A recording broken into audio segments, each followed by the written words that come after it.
자, 그런 가운데 미국 통화감독청이 이제 앞으로 미국의 은행들이 고객들이 요청을 하면은 암호화폐를 거래할 수 있도록 서비스 제공 관련 입장을 선회했습니다. 네, 여러분 안녕하세요. 5월 8일 파이어 시황입니다. 자, 간밤 기다리던 FOMC 회의 결과가 나왔습니다. 모두가 예상을 했던 것처럼 금리 동결이 일단 나왔고요. 금리 동결이 사실 나왔을 때는 지금 이 2시 때 보이는 이 음봉 있죠. 이렇게 3대 지수가 일제히 하락하는 모습이 나오긴 했습니다. 다만 장 후반에 이제 반도체와 관련해서 AI 반도체 수출 규제 완화 소식이 전해지면서 다행히도 3대 지수가 일제히 상승 마무리를 지었는데 오늘 시장에서 굉장히 중요했던 키워드 2개, 금리 동결과 미중 회담과 관련된 내용부터 좀 점검을 해드리도록 하겠습니다. 자, 일단 트럼프가 지속적으로 연준 의장을 압박을 하고 있는 과정에서도 연준은 개의치 않고 세 번째 금리 동결을 이어갔습니다. 이 파월 의장의 기자회견 주요 내용들 좀 점검을 해보도록 할 텐데요. 일단 트럼프가 금리 금리 인하 압박을 하고 있지만 연준에 미치는 영향은 없다라고 직접적으로 언급을 하기도 했고 또 관세 정책이 지속되게 된다면 인플레이션에 대한 상승이나 고용이 감소할 수 있다라면서 이 경제 데이터에 대한 우려감을 드러내기도 했습니다. 다만 지금 상황에서 경제 데이터가 크게 경기 침체에 대한 징후는 보이고 있지 않다라고 이야기를 했고요. 트럼프 정책에 대한 트럼프 관세 정책이 명확해질 때까지 일단은 금리 인하를 기다릴 것이다 라고 이야기를 남기기도 했네요. 자, 그러면서 언급을 한 게 주말에 있을 미국과 중국 간의 고위급 회담 결과가 중요하다라고 하는데 일단 시장에서는 오는 이 6월에 대한 기준금리 인하도 크게 예상하고 있지는 않습니다. 6월에도 기준금리가 동결될 가능성이 77%로 예측이 되고 있기 때문에 일단은 7월 그 이후로 시장은 연준이 기준금리를 인하할 것이다 라고 예상을 하고 있고요. 다만 연준 의장도 직접 언급을 했던 것처럼 주말 사이에 있을 미중 간의 고위급 회담 결과가 훨씬 더 시장에는 중요할 것 같습니다. 자, 미국과 중국의 고위급 무역 협상이 오는 10일 제네바에서 개최가 되는데요. 트럼프 대통령과 시진핑 주석이 직접적으로 만나는 건 아니고요. 베센트 재무장관과 중국 쪽에서도 고위급 인사가 참석을 해서 처음으로 공개적인 자리에서 미국과 중국 간의 협상 이야기를 나눌 것으로 보여집니다. 일단 트럼프 대통령은 간밤에 또 뭐라고 이야기를 했냐면 중국 협상을 앞두고 관세를 선제적으로 철회하는 움직임은 하지 않을 거다라고 선을 그었고요. 베센트 장관 같은 경우도 진전이 된 협상은 아니다라고 이야기하면서 베센트와 트럼프 모두 다 이번 협상을 놓고 아주 큰 결과를 기대하기는 어려울 수도 있다라는 취지의 뉘앙스를 풍겨왔습니다.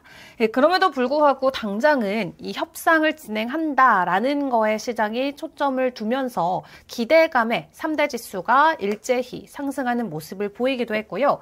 베센트 장관은 간밤 또 어떤 내용도 코멘트를 남겼었냐면 이 암호화폐와 관련해서 디지털 자산이 미국 국채 수요를 2조 달러 규모로 확대시킬 것이다 라고 이야기를 했습니다. 그러니까 국채 바이백을 코인을 통해서 진행하는 기업들, 스테이블 코인이 될 수도 있겠고요. 이런 움직임들이 나오면서 국채 수요가 증가될 것이다 라고 이야기를 했고요. 그러면서 내놓은 말이 굉장히 중요한데 미국이 디지털 자산의 주요 목적지가 되어야 한다라고 강조를 했습니다. destination, 목적지가 돼야 된다. 한마디로 미국은 앞으로도 이 디지털 에셋, 가상자산을 중요하게 생각하고 중점적으로 다루겠다라는 걸 강조하는 코멘트였습니다. 그래서 이제 주말 사이에 협상도 중요하지만 여전히 미국 안에서 주요 인사들이 이 코인 시장을 긍정적으로 바라보고 이 코인 시장의 중요도를 시장 안에서 계속해서 부각시키고 있다라는 팩트도 굉장히 시장에는 중요한 단서가 될 수 있겠죠. 자, 그런 가운데 미국 통화감독청이 이제 앞으로 미국의 은행들이 고객들이 요청을 하면은 암호화폐를 거래할 수 있도록 서비스 제공 관련 입장을 선회했습니다. 이미 3월부터 나왔었던 내용이긴 한데 성명서를 통해서 최종적으로 발표를 했고요. 만약 은행의 고객들이 요청을 한다면 은행은 보관 중인 암호화폐를 사고 팔 수 있다라는 내용을 공식적으로 발표를 했습니다.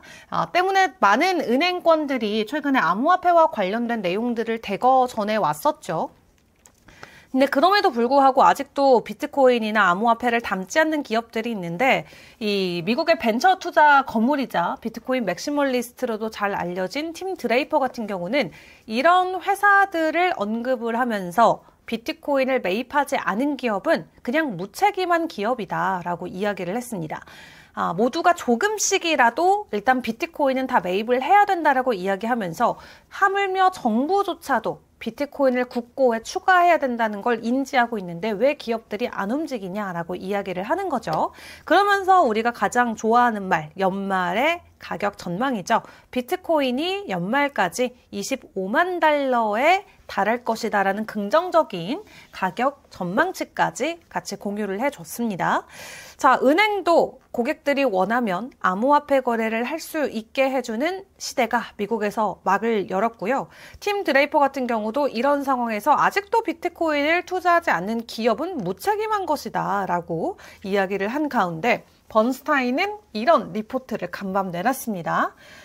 지금까지 암호화폐와 비트코인에 상당히 회의적인 입장을 보여줬던 찰스 슈왑과 모건 스탠리가 암호화폐 시장에 합류하긴 했지만 이 수년 전부터 시작된 투자자들의 유치 경쟁을 따라가기에는 쉽지 않을 것이다라는 평가를 내놨습니다. 찰스 슈왑이 올해 안에 비트코인과 이더리움 관련 현물 거래 서비스를 제공할 예정이라고 발표하긴 했는데요. 이 모건 스탠리 같은 경우도 온라인 증권 플랫폼인 이트레이드에서 암호화폐 거래 서비스를 제공할 계획이라고 이야기를 전해오기도 했죠. 자, 이렇게 뒤늦게라도 찰스 슈왑과 모건 스탠리가 암호화폐 시장에 들어왔지만 번스타인은 이미 늦었다라고 평가를 하고 있습니다. 코인베이스나 크라켄, 로빈후드 이런 기업들은 규제를 기다리지 않고 앞서 나갔었고 이미 해당 기업들이 시장에서 우위를 점하고 있기 때문에 전통 기업들이 시장의 점유율을 빼앗기는 어려울 수 있다라고 평가를 하고 있습니다. 자, 그럼에도 늦게라도 시장에 들어 올려는 움직임들이 최근 기존 금융권들, 기존 기업들 단에서 크게 느껴지고 있음을 체크를 해볼 수가 있겠고요. 이런 기조들 사실은 현물 ETF를 통해서도 우리가 느껴볼 수가 있습니다. 올해 블랙락의 비트코인 현물 ETF에 순유입된 자금이 세계 최대 금현물 ETF인 SPDR, 이 골드 트러스트를 앞지른 게 확인이 됐습니다. 지금 보시면 YTD 플로우만 놓고 볼게요. 수익률은 골드가 훨씬 높긴 합니다만 이 실제로 들어온 인플로우, 거래량을 놓고 체크를 해봤을 때 비트코인이 6위, 금이 7위인 거를 체크를 해볼 수가 있겠습니다. 그래서 지금 비트코인 현물 ETF는 올해 한 69억 6천만 달러 정도의 순유입을 기록하면서 전체 6위에 이름을 올렸고요. 금 같은 경우는 65억 달러가 순유입되면서 7위를 기록을 했습니다. 자, 이러한 흐름 자체가 비트코인의 장기 전망에는 긍정적인 신호를 나타낼 수가 있는 게 되겠죠. 이 비트코인 ETF의 자산 규모가 향후 3년에서 5년 동안 금 ETF의 3배 이를 수도 있다라는 전망까지 나오면서 시장의 기대감은 높아지고 있는 상황인데 일단은 기관들이 적극적으로 움직여주면서 실제 현물 ETF의 유입량도 엄청난 규모로 증가하고 있는 걸 확인을 해볼 수가 있겠습니다. 자, 그런 가운데 비트코인만 놓고 봤을 때 온체인 데이터 분석도 해봐야겠죠. 지금 비트코인이 추가적인 가격 반등을 보여주기 위한 움직임이 나오고 있는 가운데 지금 비트코인으로 투자를 해서 수익을 본 사람들의 개체수가 계속해서 늘어나고 있습니다. 비트코인이 74,000달러 구간이었을 때는 거의 지금 보시면 500만 개 비트코인 이상이 손실 구간에 들어와 있었는데 지금 구간에서 손실이 돼 있는 개수는 약 190만 개 정도밖에 되지 않습니다. 자, 그만큼 비트코인 같은 경우는 지금 많은 사람들이 투자를 해서 손실보다는 이익권에 들어와 있는데 보통 이렇게 온체인 상에서 자금들이 지속적으로 수익 전환이 되는 건 추가적인 자본 유입과도 연결이 될 수 있다고 합니다. 한마디로 구조적으로 지금 약간 폭풍 전야처럼 단기적인 급등락에 대한 가능성을 배제할 수 없는 시기다. 이렇게 생각을 해보시면 되겠고요. 자, 그리고 또 긍정적인 데이터 중에 하나가 이 바이낸스로 유입되고 있는 스테이블 코인의 물량이다 생각을 해보시면 되겠습니다. 이게 모든 거래소에서 유입되고 유통되고 있는 스테이블 코인의 물량이라고 생각하시면 되는데, 이 주황 색깔이 지금 바이낸스입니다. 올해 들어서 엄청나게 증가한 거를 확인을 해보실 수가 있죠. 보통 바이낸스로 스테이블 코인의 유입량이 증가한다는 건 시장의 강세 신호를 보이고 있다는 분석으로 이어서 풀이를 해볼 수가 있습니다. 지난 3일 동안 바이낸스 스테이블 코인 유입량이 급증하면서 특히 5월 6일만 놓고 봤을 때 유입량이 10억 달러에 육박했었다라고 하는데요. 지난 4월 이후 최대 1일 유입량을 기록을 하면서 스테이블 코인의 증가와 함께 개별 비트코인이나 암호화폐 가격 상승까지도 현재 기대감이 나오고 있는 상황입니다.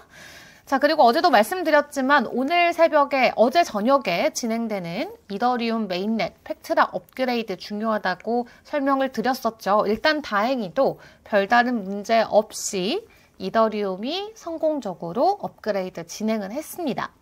다만 중요한 건 지금 커뮤니티 안에서 중요하게 봐야 되는 부분들로 이 보안과 관련된 이슈가 굉장히 좀 경고와 확산이 되고 있습니다. 새로 발견된 위험 요소들을 체크를 해봤을 때 사기꾼들이 지갑을 털 수 있는 어떤 그런 구조로 더 쉽게 만들어졌다라고 하거든요. 그래서 지갑 통제권을 스마트 계약에 넘기는 구조로 보안 우려가 확산되고 있고, 그리고 단일 서명으로 전체 자산이 이전 가능하기 때문에 이 피싱 리스크도 확대됐다고 합니다. 더 단순하게 지갑을 털 수 있는 위험성이 높아졌다, 이렇게 이해를 하시면 될 것 같고요. 성공적으로 이더리움의 팩트라 업그레이드가 진행됐음에도 불구하고 사실 시장에서 큰 가격 변동은 나오진 않았습니다. 그래서 이더리움의 메인 페이지에서 이렇게 팩트라가 이더리움 메인넷에 작용이 됐다라고 글이 13시간 전에 올라왔었는데요.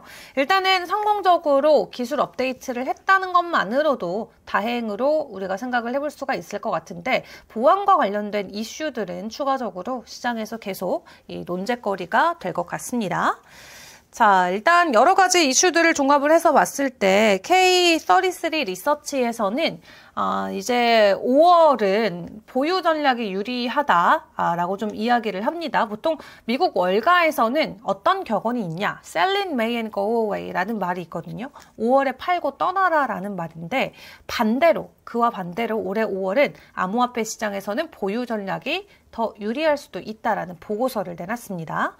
트럼프 대통령이 주도하는 친암호화폐 정책들로 인해서 과거와는 다른 시장 흐름이 전개될 가능성이 있다라는 건데, 지난 3월에 비트코인 비추간 행정명령에 서명을 한 이후로 좀 여러 가지 이슈로 암호화폐 시장 안에서의 좀 재밌는 사례들을 트럼프 대통령이 만들어내고 있습니다. 어쨌든 아직 트럼프 만찬이라던가 두 차례 트럼프 대통령이 주최하는 이 크립토 만찬이 있기 때문에 일단은 그 전까지는 기다려보는 게 더 유리할 수도 있겠다라는 리서치 내용까지 같이 점검을 드리겠고요. 그럼 지금 시각 기준으로 시장 안에서의 변동성은 어떠한지도 체크를 해보도록 하겠습니다. 일단 비트코인의 도미넌스는 어제보다 더 높아졌습니다. 64.8%까지 올라가 있는 상황이고요. 전반적으로 시장의 추이를 놓고 봤을 때 4거래일 연속으로 변동성을 보이는 파이어 트렌드 같은 경우는 83%의 확률로 다운 시장의 가격 하락을 의미를 하고 있습니다. 그럼에도 불구하고 단기적인 사인들로 놓고 봤을 때는 여전히 가격 상승에 대한 기대감이 더 큰 걸로 체크를 해볼 수가 있겠고요. 일단 비트코인의 가격부터 점검을 해보자면 비트코인 같은 경우는 롱 포지션이 어제 새벽에 뜨고 나서 그 뒤로는 쭉 가격 상승이 나오고 있습니다.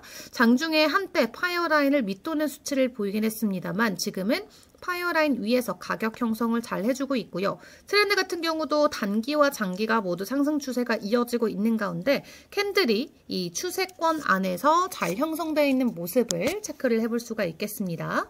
그리고 어제 팩트라 업그레이드를 성공적으로 완료시킨 이더리움 같은 경우도 지금 막 롱에 대한 시그널이 떴거든요. 추가적인 상승이 나올 수 있을지 내일 이 시간에 다시 같이 점검을 해드리도록 하겠고요. 일단 지금 막 롱에 대한 시그널이 떴는데 트렌드의 추세를 놓고 봤을 때는 이 단기와 장기에 대한 추세권 안에서 캔들이 계속해서 만들어지고 있음을 체크를 해볼 수가 있겠습니다. 일단 비트코인의 추가적인 가격 급등락이 없었기 때문에 코인들도 어제와 비슷한 가격대에서 거래가 되고 있는데요. 파월 의장도 언급을 했듯이 주말에 있을 미국과 중국의 협상이 시장에는 가장 중요한 변수로 떠올 수가 있겠습니다. 자, 일단 저는 내일 다시 돌아와서 여러분과 시장 분위기 재차 점검을 해보도록 하겠습니다. 안녕!